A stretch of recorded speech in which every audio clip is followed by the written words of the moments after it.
Hello everybody, welcome to Live on Mars. I'm Àlex, CEO and founder of MarsBased, and in this episode we bring you Ricardo Ghekiere, founder of BetterPic. And we also bring along an old friend from the podcast, Tanya Van Gastel from the Multiverse AI, to discuss a lot of things: AI image generation, AI wrappers, bootstrap companies, remote, raising funds for an previously established as a bootstrap company, and much more. So without further ado, let's jump right into this episode.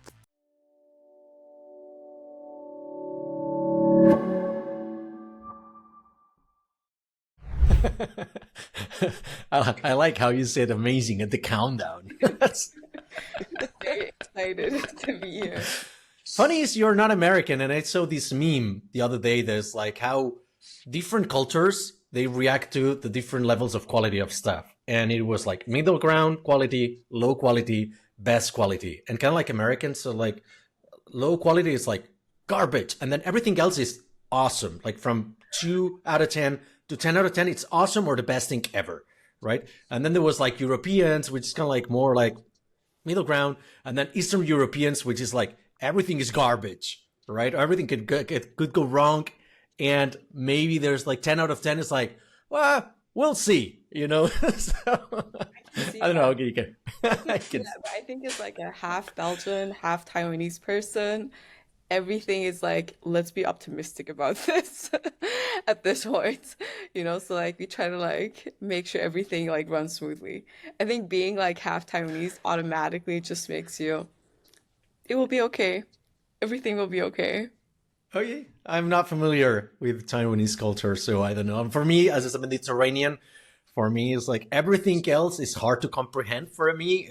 Which I understand that 5 out of 10 is good, 0 out of 10 is garbage, 10 out of 10 is amazing. But like, I don't understand how people like 3 out of 10 do it. So like, yeah, it's good or great. I don't understand that. Some culture are too optimistic. Yeah.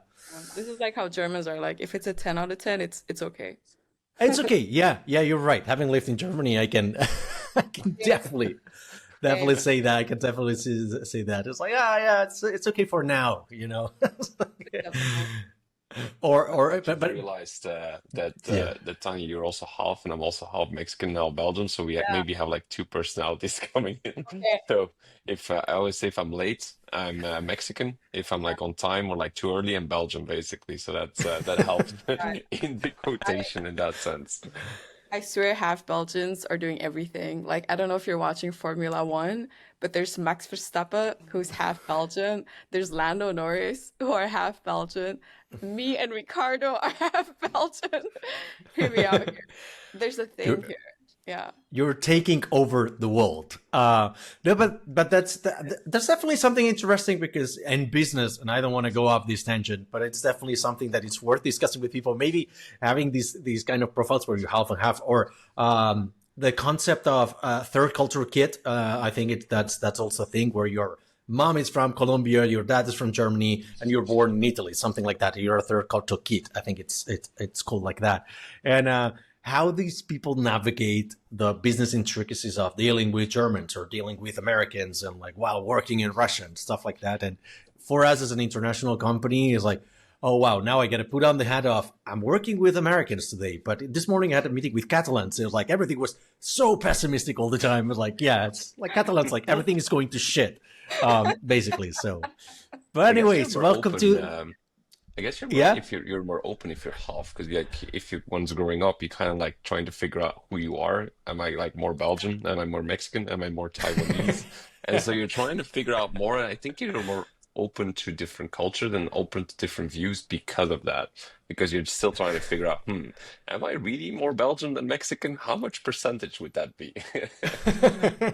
You can use it as your army knife, right? Swiss army knife. Like for me, for certain situations, I like playing the German guy, even though I'm not German. Not even, I don't even have German blood. But having some far family from Germany, having lived there for 3 years, I can play the German guy when I want, and so I can use that to an advantage. So yeah, I can see that how this could be positive. Sorry, Tanya, I cut you off. No, I completely agree. And I agree. Like, it's one of those things also just like, having lived abroad, for anybody who's like lived abroad, like you said with Germany, it will inherently make you feel like you have a little piece of that place with you, and you become like culturally fluent. and able to deal with like different situations, navigating like very different kinds of people. Whereas like if you never kind of like lived abroad, you maybe haven't had that like friction, but that friction helps you grow a lot, you know. I really Yeah. think it makes you problem solve like crazy. Yeah, I always Yeah. say when my kids are 18, I'm gonna ship them somewhere outside of the country, just to, like, you're on your own now. Fix yourself. Yeah, yeah, yeah. It is like that. And also, you can it makes you more flexible to run remote or like nomadic companies, right? Because at a certain point, maybe I know part of Tanya's story. I know you lived in China, and it's like now you're living in Barcelona, but you were raised in Belgium and whatnot. So I guess that it makes you super flexible to now I'm going to be spending like 5 years in Mexico, something like that. 5 years in whatever country. Well, anyways, enough tangents. We've got enough tangents. I think we've broken the ice plenty. So welcome to the show. Welcome Tanya for the second time. Welcome Ricardo for the first time to Life on Mars.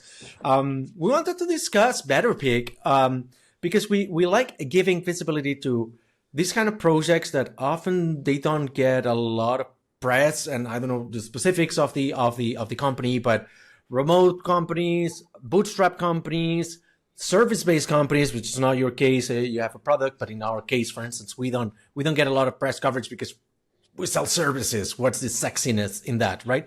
But a podcast so specific and so niche like ours, where you have a lot of makers and builders in the audience, they're super interested in these kind of companies. As a matter of fact, I was just checking, and Tanya's episode has got like 3x more downloads than the rest of the episodes, which I think it's very interesting. So thank you for that. Let's introduce a little bit BetterPic. I will have introduced that in the intro, but I don't know. But what's your 1 minute pitch, Ricardo? Yeah, it's a funny story because I think if you listen to Tanya's and mine, we might have some similar, episodes in that sense. Because Multiverse and BetterPic were still competitors in that sense. So I think it's a really cool episode to have. But we turn selfies into professional headshots as Tanya does. So I think it's a really cool deal. I just want to say and state this, I am here to learn because I will say straight off the bat, the Multiverse AI did really well. We're a team of 3 people, but we did about 350,000 revenue like total, whereas Ricardo did upwards of like 5 million. So let me re-emphasize, I am here to learn. Who let you in? You let me in. You let me in, Àlex. All I'm saying is I'm here to learn. Yeah. No, that's a funny thing. It's the first time that we have something like this, like a competitor. I know that you are with AI Sheets right now, but like as a founder of the Multiverse AI, it makes sense. Like, how did you two actually become friends? That's my question. Yeah, let's do Ricardo's pitch We're first. not friends. No, we are actually. But let's hear Ricardo's pitch first, and then because Awesome, like I yeah. think Ricardo, if you like, when you share a little more about the numbers, it's like insane. It's absolutely crazy. Ricardo's story is like unbelievable because they started like a year ago. Exactly. I think like a year and a half now, or a little bit less, indeed. So we started really in December 2023. I would say we're doing about 1.5K in revenue last month, or now we're closing off the month at 270K per month. Projected to do indeed about 4 million this year only in that sense. So yeah, we're somewhere in the middle of hyper growth and also like planning for the future in that sense. But yeah, we're full team of now 17 people, fully remote, doing about 270K per month.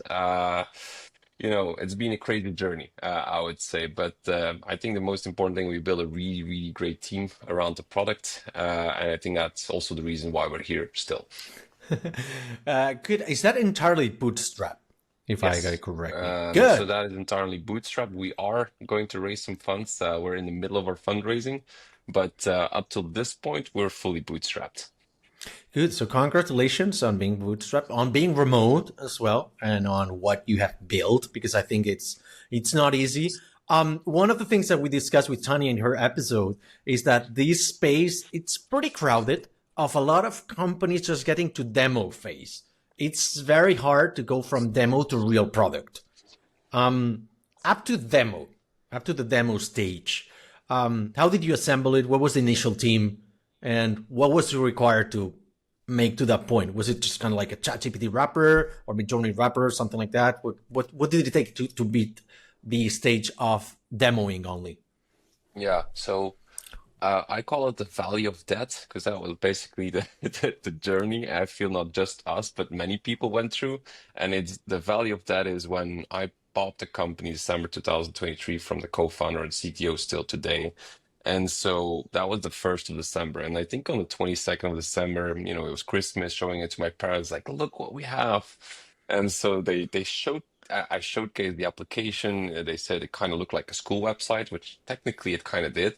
And I showcased and they got the results, and it was just pure badness. Like it was so bad. And Tanya probably knows this as well. Like the first months and years, like it's so bad. Like you almost feel ashamed to like sell it.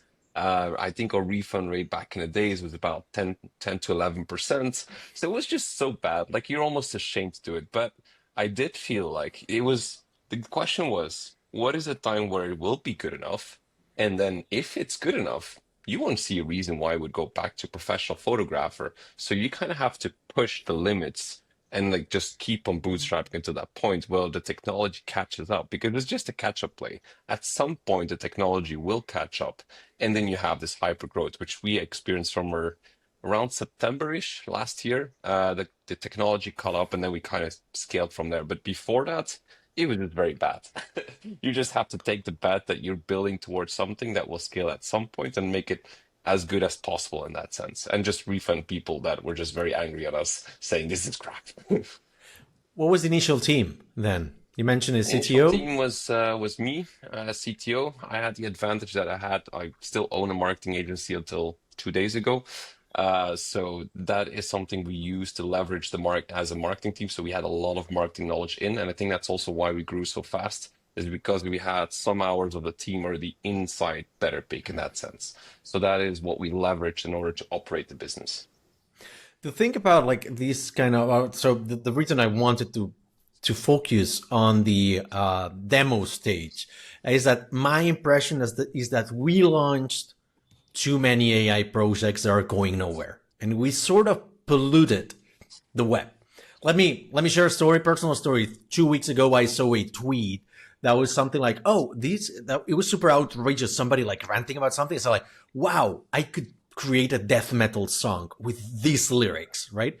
And as you can tell, I like death metal by my outfit, death and black metal. So the thing is, like, I Googled or I perplexed it, just not a very good verb, AI song creators. And I opened 10 of them. 6 of them, they were exactly the same thing, changing the colors. Like verbatim, it was the same copy. Yeah, and they didn't work. The other ones, there were 2 of them that seemed to work, but they were super expensive. So like, and they require, registration, credit card, this and that configuration. So like, it's too complex. I just want something like 30 seconds, something stupid.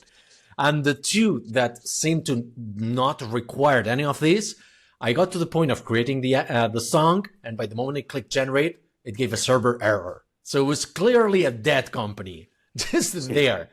My point being, like, hey, is it too easy to create and launch these kind of projects nowadays? And how many fake competitors have you found? This is a question for both of you, actually.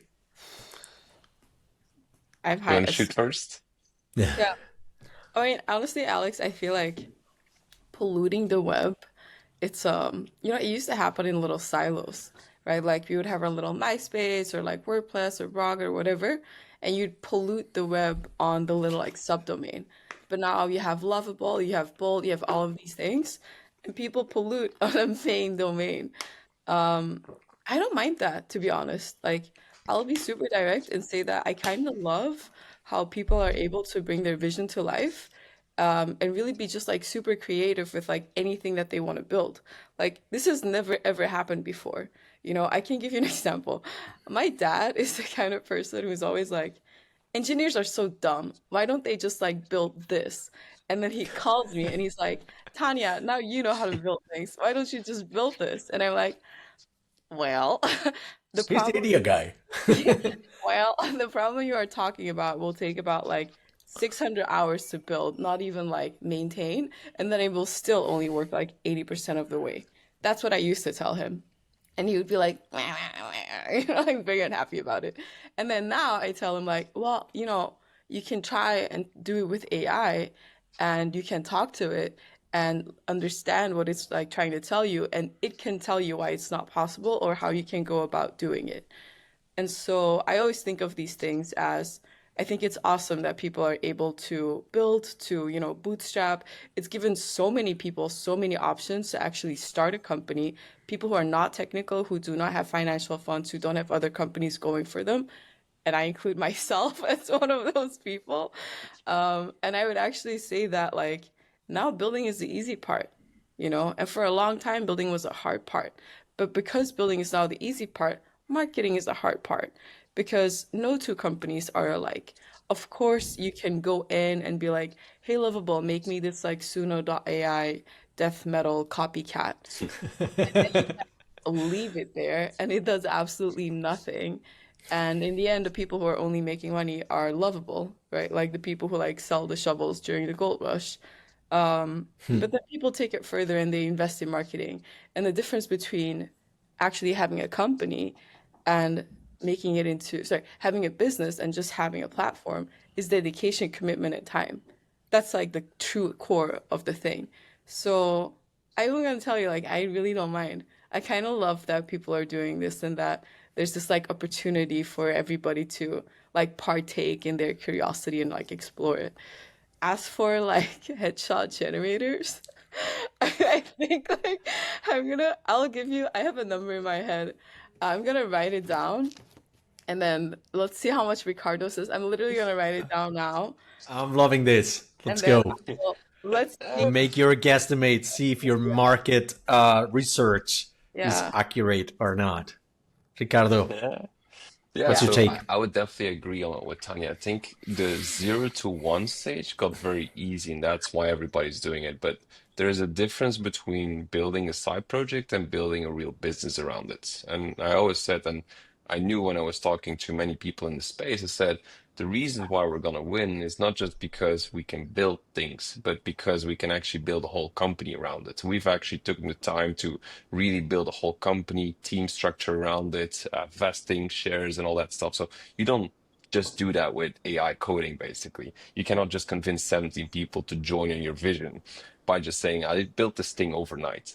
So I think there's a big difference between building a side project, and that's fine with most people. If you just want to build a side project which does, I don't know, 2, 3K per month, and you're just, having it as a side business, great. I think you should do it. And I think there's going to be many projects of this.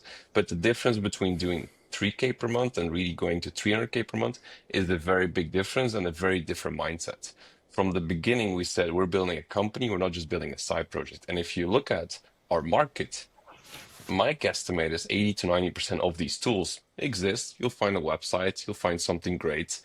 Some are even copycats. You can literally see one is just like the exact same thing as a competitor, which is great to see. Then I guess you made it as a competitor if they just copy the whole style. But 80 to 90% of the competitors we actually talk to, they're just like overnight, buildings. And even now we have a website called BetterPic/API. We have people reaching out to say, we want to build a competitor of you. Can you deliver us the API? Which is such a funny conversation. We're just like, okay, so we're not going to do that, but thanks for joining the call in that sense. So and it's this money Oh, wow. we see these calls as there's money of these people just like, oh, I see there's some money in this market. Let me just put some money against it and see what happens, basically. That's not building a company. That's just, building a see if it kind of works out or not company. And so I would say in the real space, I see max of 6 to 10 real competitors where I'm thinking like, wow, and then 2 to 3 that always come back when we're competing. But for the rest, there's not really competition in that sense. How many players do you guesstimate? Let's see if you I'm beat writing her. it down as well. Okay, at the count of three, we'll reveal the number. I'm just gonna Yeah. write it down Let me here. let me know. Let me know when you're ready. I will It's also funny. that mine is based on being like the lead marketer and looking at every single like listicle, listing, backlinks, like all of that. Okay. Let's do something. We'll not say the number. We'll just show it so that we incentivize people to watch the recording, not just listen to the freaking audio podcast. The audio is doing okay. YouTube is doing terribly. So let's. All right, a count of three. Right? You ready? 1, 2, 3. Show your numbers. Okay, I can see Tanya's. I cannot see Ricardo's. I cannot see yours. So I'm gonna do it like this. Okay. Okay. You didn't see it? Okay. So mine is, so they will have to listen to the one that Tanya guessed. Yeah. My guess Yeah. is 153. No, it's I also that was very close. Yeah. Yeah, Good. definitely. Good. That's Okay. definitely true. But how many of them do you reckon they are alive now? Alive and working well? Because so going back to what Tanya shared, we used to do that with Blogger and WordPress and like that. But the problem we had up until now was whenever we democratize content creation, mostly was in the written form. And written form means blogs, basically. And blogs and articles usually have got a published date. And you can see whether they are outdated or not. The problem with launching a website is you don't know whether it's outdated or not. There's somebody behind it until it breaks or it doesn't function properly, right? And so if they are side projects from companies, usually you shut us from individuals, you shut them down because paying a domain is expensive. Paying the servers is expensive and the tooling behind it, right? But if it's like a side project of a company, you might not even know that it's still there. You know, it's, oh, you're paying 300 a year, something like that. It's like, whatever, we'll just leave it there. It's more costly for me to shut it down than to actually just leave it there to rot. So how many of these do you reckon they are alive and functioning? You said something like between like 3 and 5 or something like that, or these are the top notch? big. Yeah, I think the top ones are like 6 to 10. The ones that are really working, 20, I would say, or like, I would say an extra 10 that are trying to make it work, I would say. The rest is you can kind of see that as well on the website. Like if they do a lot of SEO and all that stuff, like you can see the movement basically. It's not just the website, it's the I look at the movement. Are they publishing new blogs? Are they advertising? Are they posting on social media? Like the ones that are actively pushing, that's really 20, I would say. That's about it. Because you otherwise you can't survive in the space in that sense. Like you need to have some competitive advantage in distribution. If you don't have it, you know, the average order value of these things is not like a 200 or $500. It's between 20 to maybe 50 in that sense. So you can't just like go into like mass media. You need to be very strategic in your choices, which is mostly the organic ways. And if you're not posting organically, you're probably never going to be profitable at any point. Are you or were you using any competitor tracking tools? Like there was Compite back in the day that got acquired by SEMrush, if I remember correctly. Or are you doing this manually? Because it's hard to keep up with the changes. SEMrush. For us, it's SEMrush. I mean, we had the agency license before. We used to do it for clients, so we just added ourselves as an extra client in that sense. So you were tracking Tanya, right? That's how you. That's I think how we got in, because you asked us how we got in touch. I think that was also the reason. I'm not sure exactly how it happened, but I do remember me reaching out to you, Tanya, I believe, because I'm very open with our metrics. Like you can actually go to my LinkedIn, you'll see every single metric we have, like NPS, how much we're growing, how much burn we have, how much profit we're making. Like all of that is open in the wild for us. And so for me, jumping on a call with Tanya, some people would call it competition. And some people, when I jump on calls, I just mention metrics. Like, why are you saying these metrics? I'm like, first of all, I think we should share in the world and kind of have conversations like what's happening, what's not happening.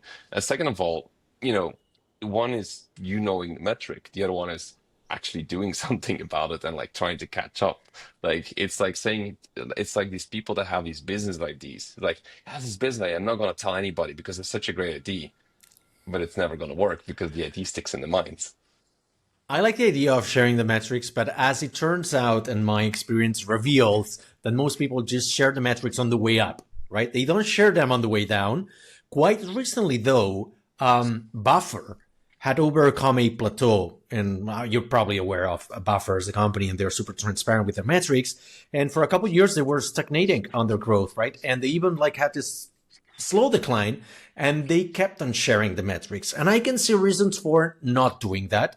But in spite of all of them, they said like, fuck it, we're a transparent company. We're going to say that like it is, and we're not going to hide anything. And if the company is not growing or it's slowly hitting a small decrease in size or in revenues or in growth and all of that, we're going to share it anyways. And eventually, after a couple of years like this or 18 months, they hit growth again. So that was a risky move because on the one hand, I think you have to calculate upside versus downside.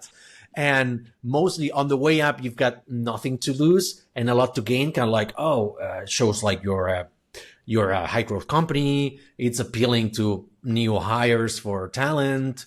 Maybe it shows a position of strength and stuff like that. But as a downside, you're giving maybe too much, not information for competitors, but you're ruling yourself out of a potential acquisition because it just drives the price down because they're able to see everything right from the get-go. And so maybe a potential acquirer will not go for you. Will go, okay, these guys are, we have this one already there and it's much better, something like that. I don't know. Is that how intentional is that? And do you plan to keep it for the long term? Yeah, for me, I want to keep this until we acquire it, basically, which is also the goal. Everybody knows that. Okay. Even further, our metrics are, to the public, are public, but even internally, everybody knows each other's salaries, how much equity they have. Every single metric we spend, like we have a Google Sheet, everybody has access to it. Everybody can see exactly what we're spending at what point, who's making what what the budgets are. So you cannot just take that away the next day because it's not like, oh, we're going down, okay, shutting down the sheet, basically. I think that is not going to be possible at some point. So once you start being transparent, you have to keep being transparent because otherwise it just would, for me at least, would feel very weird. It's like, yeah, suddenly they're not sharing metrics anymore. What's happening here? So I would, even if we're downsizing or going down, I think it's good to have these transparent conversations. I think there are some conversations that maybe you don't want to have first at some point, I would say. But I think transparency goes a very far way. And actually, Buffer is a great example. I love what these guys are doing. Also, they have the salaries open when they were going down. They also said, we're not firing anybody. We're just going to use it as a buffer. So I think, if once you choose to be transparent, you have to keep being transparent because you cannot just stop that from the day after. One of the downsides of like having been in business for 11 years, we haven't had any major issue with transparency, but I heard from other companies that being too transparent sometimes makes it more fertile ground for certain friction between team members because they know each other's salary and like, I've been for longer in the company, but this person's taken 2 years off on a maternity leave, for instance. And when she came back, blah, blah, I have been here grinding it out for 2 more years and stuff like that. And I know the salary and, so it provides for more of these conversations. We haven't had any of these issues, luckily. But do you foresee that any of these things is going to be coming back to bite your ass in terms of transparency or not really?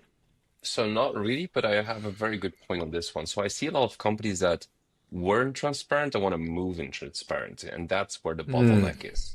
Because the problem is when you hired somebody and you overpaid or like there's a disbalance too much between teams, then it becomes very tricky. And I've seen a lot of companies wanting to be transparent, but then they know there's a few outliners, so they can't be fully transparent. And also for us, the biggest downfall that I've seen a lot of candidates as like, I would love to have you. They're in the States and it's just like twice the salary or 3 times the salary that somebody was asking. And I was like, yeah, but that's not going to fit within the salary ranges that we're having right now, or I would need to justify it. So as a founder, acquiring talent becomes harder because you have to justify why that cost comes in, basically. So that is the downfall of being transparent with your salaries. On the other side, you do have appreciation coming back from all the team members. And for us, we have unlimited holidays. So your exact problem wouldn't happen in that sense because, everybody has unlimited holidays. But yeah, I do understand that could be an issue. I have a question for both of you. Like one of the parallelisms I see with your projects is that marketing plays a huge part in your growth, right? We can discuss product-led growth afterwards, but in the case of Tanya, she played very well the personal branding cards, right? In your case, Ricardo, you mentioned you leverage your position or you're owning a marketing agency, right? How fundamental was that to the growth? So how did you actually use the marketing agency? Was the BetterPic and a spin-off of the marketing agency, or you were just a shareholder of both companies and you said like, fuck it, I'm gonna make a partnership or something like that? And how did that play out? Because B2C is largely about spending lots of marketing. Yeah. I can start with that one if you like. So for Yeah. us, I started the marketing agency about 8 years ago with the plan to own an agent or own a software 5 years later. It took me 8 years, but still, that was always the plan from the start. So that was 8 years ago. So even people joining kind of knew that was a playbook we were heading towards. Mm-hmm. So that shift wasn't that hard to make. I think the only difference is if you're starting from an agency, so we acquired the business with the agency and then we operated from there. And so the Mm-hmm. hard part is that as an agency, you have double pain. Because if you're starting a company, you're hiring somebody for it, you're basically paying, let's say, just to make it very easy, you're paying 10K salary, for example. And so they're operating that. So your cost is 10K. But as an agency, you know that there's a margin that you can actually charge to clients. So on that 10K salary, you could be charging a client 20K. So you're actually not losing the 10K salary when he's investing or she's investing into the new business. You're actually having the double pain of actually shrinking your margins and actually shrinking your revenue from the agency. So that was for us the hardest pain, I would say, to kind of see that, revenue shrinking while moving into things or not being able to take on new projects because you have your own project coming in. So I think that's the biggest pain as an agency owner starting these things. But yeah, for us, we had the advantage of having somebody very good in Google Ads and SEO. We had somebody very good in everything, email marketing, paid social. We knew how to operate the marketing side of things. So that was, I think, our competitive advantage. And we knew we were going to win because we knew from the beginning, indeed, that it's going to be a marketing playbook. It's not just going to be technology playbook coming into play.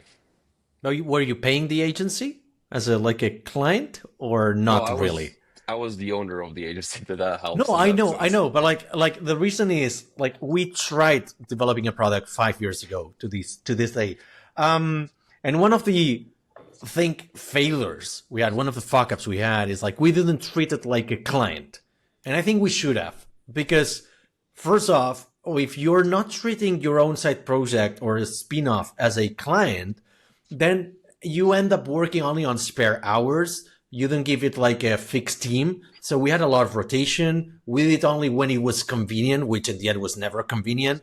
In the case of somebody or companies that they have this huge disparity in levels of skill, what do? Do you put the worst developers to work on that project and the project has got the worst developers and leave the best for the clients? Or you do it the other way around and the clients are upset because you just left the worst developers there and you put the best ones to the product. And if it fails, you got suddenly two big fires, right? That's not our case, of course. But and also because you see it only as an expense and it doesn't generate any revenue, you have all the more reasons to put the last nail on the coffin. In our case, there was the pandemic involved, or like, fuck it, we're shutting down the project. But why did you not set it as a client or consider it as a client? And then we go back to Tanya because I think Yeah. that was left unanswered. But So yeah, we did treat it as a client, I would say. It was internally invoiced in that sense. Like we didn't really invoice it, but we did put like, okay, because you're working on this, you can't take another client kind of perspective.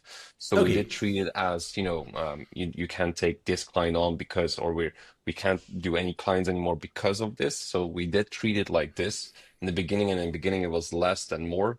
The advantage we had is we were, operating with shares, so people actually had a share in the company. And Mhm. so in the long term, that is more beneficial than the salary that they're making in that sense. So because of that mechanism coming into play, they would value a lot more doing this. The tricky part is of course that you have your best people on it. I would always put my best people on it because otherwise it will never get off the ground. And mostly your best people can operate both at the same time, and then at a certain point you do need to make a cutoff in that sense. So yes. Okay, thank you, Tanya. Going back to the previous question, which was the personal branding, you used a lot of LinkedIn because it was basically your platform, right? So you obviously didn't have a marketing agency behind, but you had your own knowledge as a former marketing person in your previous companies. So how did what was your playbook? And in the case of like Ricardo, what did you learn from him? Yeah. I mean, about the personal, I learned a lot from Ricardo, but maybe the personal brand thing for me is a different kind of experience. Yep. I say that because I think, being very honest and being very like direct, I think is like part of the thing that I do on a lot of my, sharing of like my journey being a founder, to the point that, with AI Sheets, I started a YouTube where I talk very directly about the things that I'm doing, that are working, that are not working, things that I'm struggling with, things that, keep me up at night as I like try to build a business because it is a lonely journey. It is a lonely journey when you are doing it by yourself and you have no co-founders, or you are fully remote and nobody else is really in your specific position. You are doing it by yourself. I found a lot of support in having a community of people who like watch me on LinkedIn, where like it's like 100, I think 120 subscribers or something. Maybe a video gets like 500 views, and that seems so little until you think about 500 individuals actually watching you. Because I can tell you directly, like I get the craziest reactions to the things that I share on YouTube, where people are watching me for like 19 minutes on end. When do you ever get the privilege of somebody listening to you for 19 minutes nonstop? You never get that. That's just fact.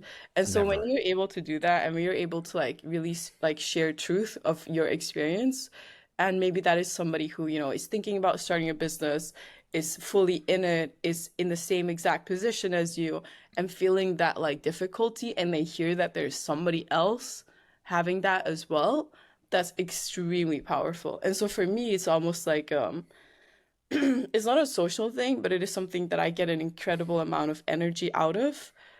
Is those reactions, is being able to share. I will also say that, the personal branding thing, it's it's not a commercial thing. I think it's more like a long-term strategic bet. That's how I would put it. And I would put it that way because as you say, there are a lot of like dead websites now on like Lovable or whatever, right? And like you don't know how to gauge whether those are real or not. But one really great way to gauge if those are real is by having trust in a founder. And so I want to be a founder who can inspire trust with its clientele. And that's really great for B2B.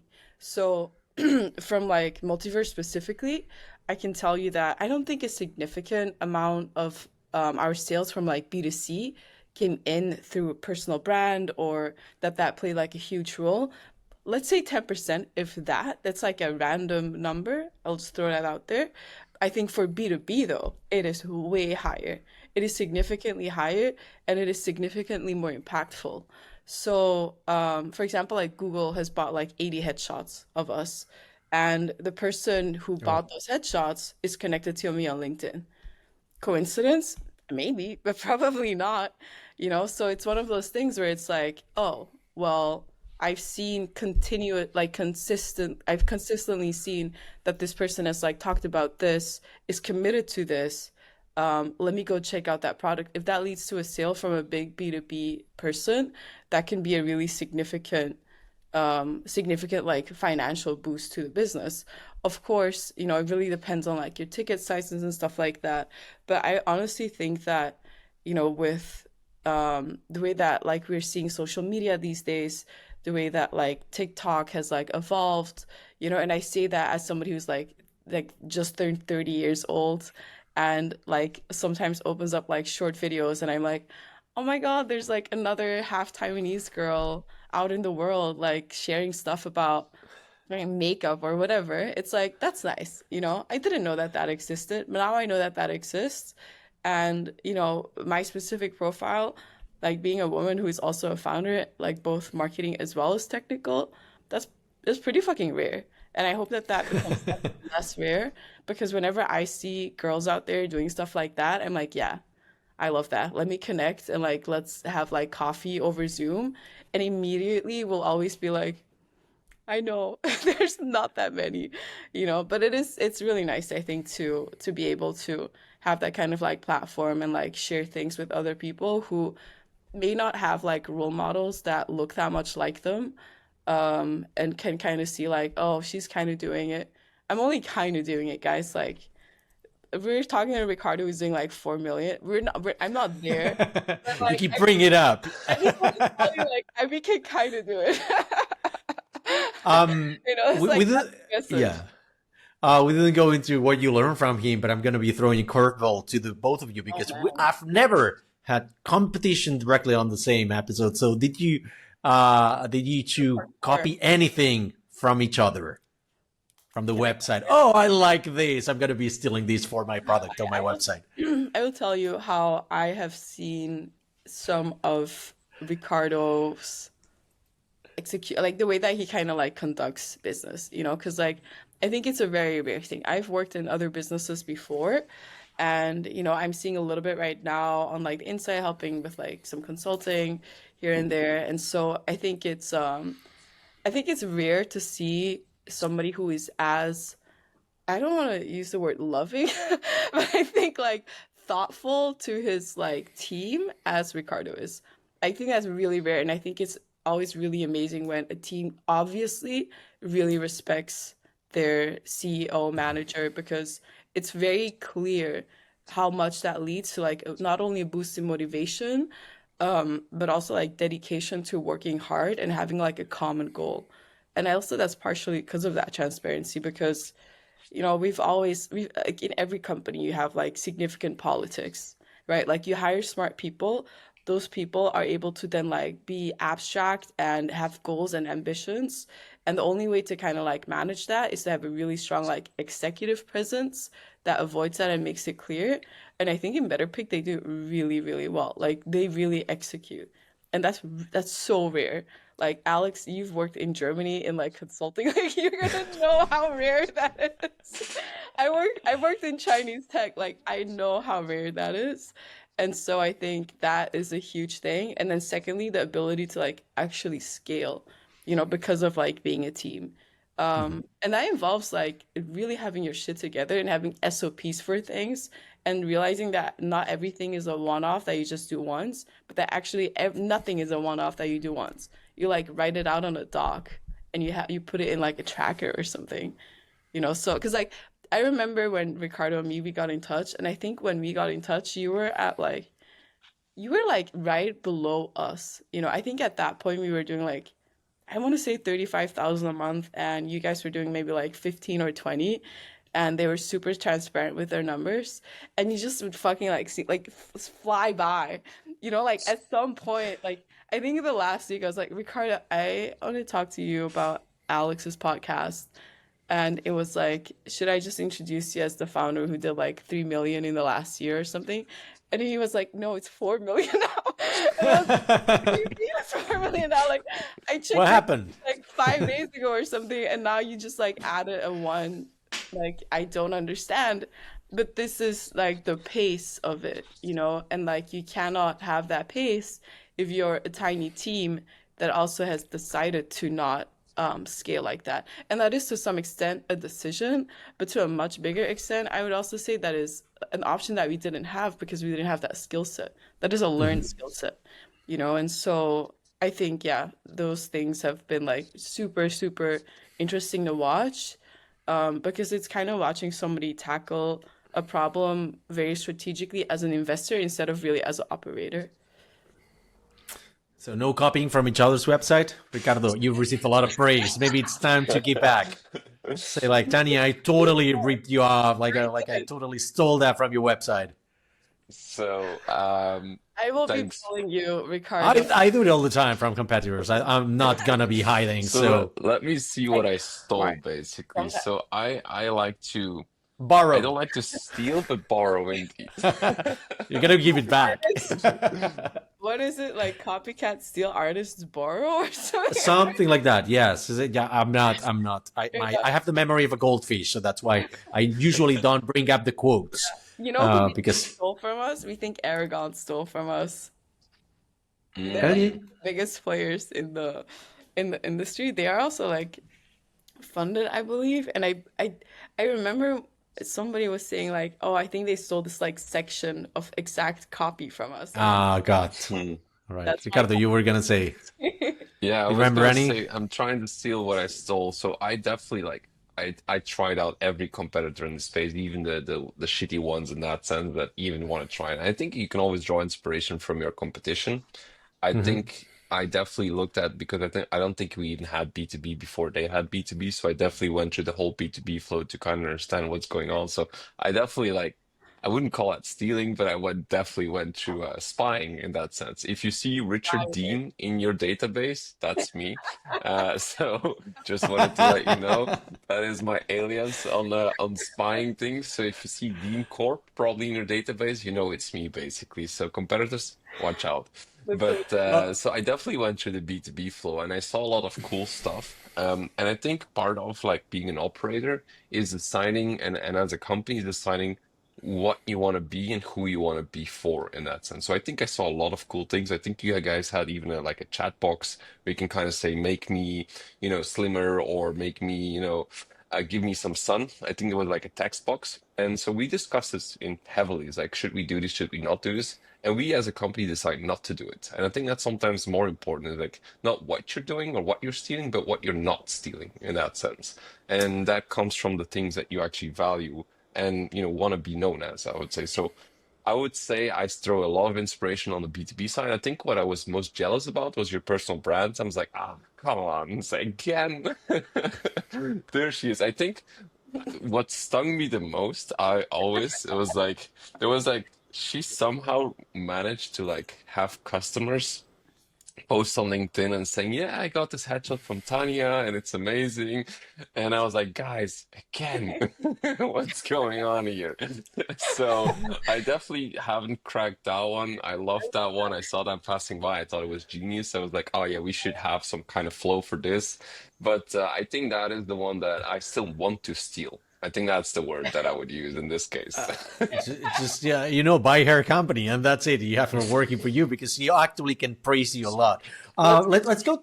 Yeah, let's go to the last block because we're running out of time. But I really wanted to build up to this question, which I think it's a real meat and potatoes of these kind of businesses. Is these kind of AI tools that appeal to large audiences and in the B2C space mostly. And I know you've done like B2C and B2B, but a lot of people just sign up to play with it, or they use it once and then they fuck off forever. So there's a lot of churn. How do you keep growing your user base? Is like the what is your product led growth strategy? Like complementary solutions, or how do you keep innovating and giving more value over time to your customers? I can You want go. to shoot first? Yeah, I think people really forget how much value there is in a one-time purchase kind of like setup. And I say that because one-time purchase conversion rates are insanely high. Like Yeah, it's truly the beauty of like one-time payment is that conversion is super high. And also your pipeline is not something you should be as worried about as maybe a lot of people think. So let me give you an example. The way that we did a lot of our marketing is through SEO as well as through affiliate SEO. So that really entails that, we rank for things like best AI headshot generator on like, if you search for best AI headshot generator on Google, you're gonna get like 1,000 hits, but the top five, you'll probably find the Multiverse AI in like half of them. You'll probably open up a link, it'll say like top 10 best AI headshot generator. The Multiverse AI might be like one, two, or three, whatever, but we'll be in that listicle, and then people click in through that listing. And so if you think that one-time purchase is not as dependable, you first of all don't understand SEO and how much it is like actual real estate that does not fluctuate as much. And then second of all, you don't actually understand how predictable people are. Because I can tell you how much a certain keyword is searched every single month in whichever country. And that data is fairly stable month by month. And so that is kind of the crazy thing. If you don't understand that, you might think, oh, I think last month 50 people searched for the word purple apple. And maybe next month it will be 10 or 0, but that's not true. Actually, those patterns are way more predictable than we think. And we know that because we have all of that data in keyword banks such as Ahrefs. These are SEO banks, SEO people like me and that like Ricardo probably use to basically understand what people are searching for. And it's incredible because the way that you see that manifest in like companies that do one-time purchase is that your revenue stays pretty stable as soon as you have cemented yourself in those real estate rankings, in those SEO rankings. You've bought the real estate, it's yours forever. Like the ranking will change. The area price will go up, will go down, but not even nearly as much as people may think. So it's not really a huge concern, I don't think. It's really a superpower, honestly, that like makes you it makes you able to like charge a much higher price than you otherwise would and still get great conversion on your product. And a lot of the time, much better than super high churn and like low monthly fees. So that's kind of my hot take. Ricardo, what's your take on this? What's the strategy actually? Because you plan to Yeah, keep so on growing and raise funds, so there's got to be like a good business case behind it. yeah, so the funny thing is that we tried raising with BetterPic and I failed completely. Like it was so bad. Like, and one of the part of the reasons was investors don't like. So from an investment point of view, they hate the one-offs in that sense because they cannot see the Correct. predictability. They also value it less. I believe the number was 4 times less. So if you're doing 300K, you know, you might as well just do like I don't know, 75K MRR business that is recurring. That is the same word as a 300K business, basically. So that's the funny part about this. So the moment you start raising funds, that is when it becomes important.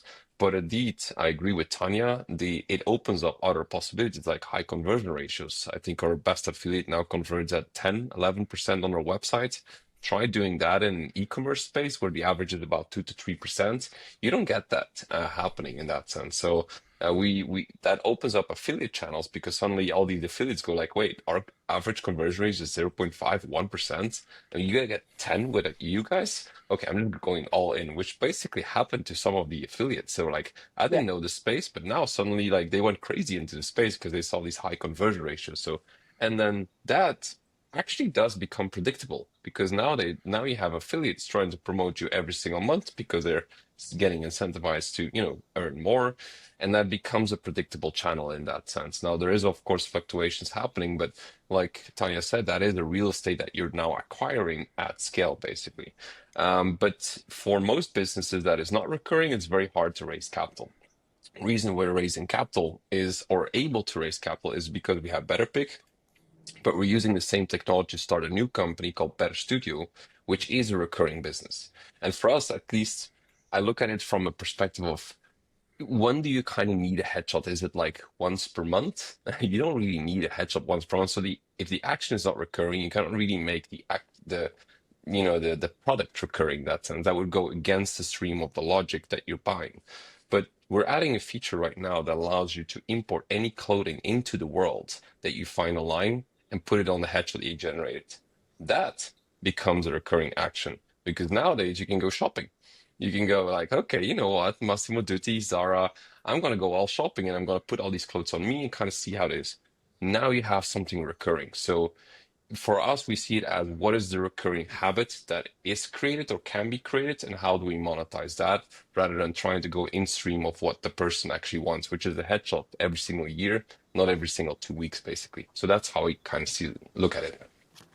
It's funny because that's one idea that I pitch all of our e-commerce clients since 2 years ago when I said like, hey, how about you have this functionality where instead of having like paying photographs of professional models, you can upload your own picture and you see this jewelry or these hats or something like that on you, and that's going to drive up conversion. So they're like, oh yeah, but we're too busy doing this other stuff. Like it's kind of like that meme of that guy trying to that he's got like a car with the square wheels, and it's like, how about you try the round wheels? And like, oh no, we're too busy doing this, right? It's like, come on, like stop, have a think, take a break, and kind of like reconsider whether you're actually doing is going somewhere, or you need to have second thoughts about that. That's exactly what we're building, Alex. We're building a way for Perfect. you to see yourself shopping whatever you're building, basically. like So that's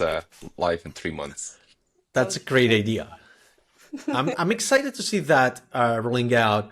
The other question I had for you before we wrap it up is all of these ideas of remote bootstrapping. I mean, bootstrapping obviously gets compromised by the sole fact that you're going to be fundraising, but the remote, the openness and transparency and other company culture traits that you've got that they might be for you, like they are unquestionable. They become a question. They become a red line for a lot of investors. And I'm saying that from the perspective of having a super opinionated company like ours that is also like relies on transparency, hard remote, never had an office, super specialization, and like some stuff that we didn't want to give up. And whenever we've entered into like acquisition conversations in the past, they're like, oh no, you cannot have this. Like if we acquire you like this, yeah, like we have to cancel this program. You have to stop doing this, or you cannot be as transparent. Like you cannot have like the open metrics, because we also share the metrics openly every year and stuff like that. And so how do you plan to go over this? Because that's going to, raise some eyebrows, and you will have to change policies. Oh, we've had it before. We've had these calls already. Like some investors, we just like, oh, you're full remote. Yeah, we don't do full remote. We don't believe in full remote is the exact words that I've received already. And Yeah. so I kind of see it as dating. It's like you go on speed dates, and then some girl just says, yeah, I don't do brown haired boys. And you're like, okay, well, ta-da. So I kind of see it as this, like there's enough investors in this world that will believe in you and will believe in these things. It does reduce the size, but it also gives you the competitive edge of like knowing exactly which competitor or which investors to go to. It's like if somebody says like, I don't like brown haired guys with brown eyes, you're like, I don't even have to waste my time here. I can just Yep. move on to the next blonde person. So I kind of see it as a competitive strength. It is like limiting, but it is like very satisfying because then you also know like exactly who to go to. Like if a company that is all, that has, strategic offices and they're all office based, like you kind of know like if they're gonna try and acquire you, that's not gonna happen. But if there's like a buffer coming too, which is all remote, they're like, yeah, we want to acquire because of this expertise. And then you kind of know it's like this could be an interesting conversation. So you can see it as a limit or you can see it as a strength. And I rather see the remote as a strength and knowing it's like, hey, I don't need to waste my time on you. I'm going to focus on the ones that do believe in remote and kind of see it's like, hey, but you're remote. That means that you can actually pay good people, good salaries and still compete. Yes, we can. So I kind of see it as a strength, not as a weakness. But for some people, just like the brown hair, like the girl that like only likes, blonde people, it will be weakness. So it really depends on who you're talking to, but I see that as a strength. Okay, so that means you're not compromising on these things. You're not changing your policies, even if it limits your capacity to raise funds. That means probably, I mean, the good thing about like having a profitable business is like you don't really have to raise funds. So you're on the winning, or you have like a strong negotiation position because of that. So Yes, you also have got exactly. the optionality. Okay. I'm not saying we're never gonna have offices. It really depends on the regions. Like, for example, now in Belgium, we're gonna have 4 people. Portugal is gonna be 4 people. So I would, highly suggest to create an office there and just have these people work together. But not that you have to go to the office because somebody's gonna look at your fingers and say you're working. It's more gonna be like you're already paying co-working spaces to like separately. Why don't you just work together? So it's more of a that kind of vibe than come to the office and otherwise you're like fired kind of vibe. So yes, I would more see it as hubs than as offices in that sense. Awesome. I don't know if Tanya warned you, but like we've got the signature question of the podcast is what's been your most expensive fuck up that you have to own up to it? It's got to be yours. And don't give me crap like I hired the wrong person and stuff like that. No generic stuff. Like there's something specific where it's like I squandered 100 grand here, or like I bought the wrong domain. I replied to an email like putting everybody on the visible end of the recipients, stuff like that. Is there any big fuck up you want to share? Uh, Many, I would say. I think first top of mind, the first one is starting a coffee bar, losing all my money in that when I was 20. Hey, That's a big fuck up. I sounds like a uh, good I one. ha I had all my money. I was thinking about this e-commerce playbook where I would buy furniture from students and then like, monetize it and like rent it out. Bought all the furniture, forgot about the distribution. So I'm now in my mother's basement. I'm actually at my mom's place. There's still like a couch downstairs in the basement. So that would be another one in that sense. So I got like loads of these stories where I like fucked up so many times. So it really depends if it's more monetary or more like mentally fucked up. But I think that's top of mind where I have a few and then just, many more. Any technical or product fuck up that you've done recently that you want to share? Like something you've done at BetterPic that like, should have known better. Real fuck ups, I would say. Yeah, I mean, we launched a lot of stuff too early and then everything broke. And then, over the weekend, you have to like fix things. I think the most recent fuck up, I would say, which was funny, is like we're now having these investor meetings and these investors like always want to try out the product. So we give them a code. And then on WhatsApp, I'm getting like, your product just broke. And I'm like, oh no, we just pushed like a new, editor live.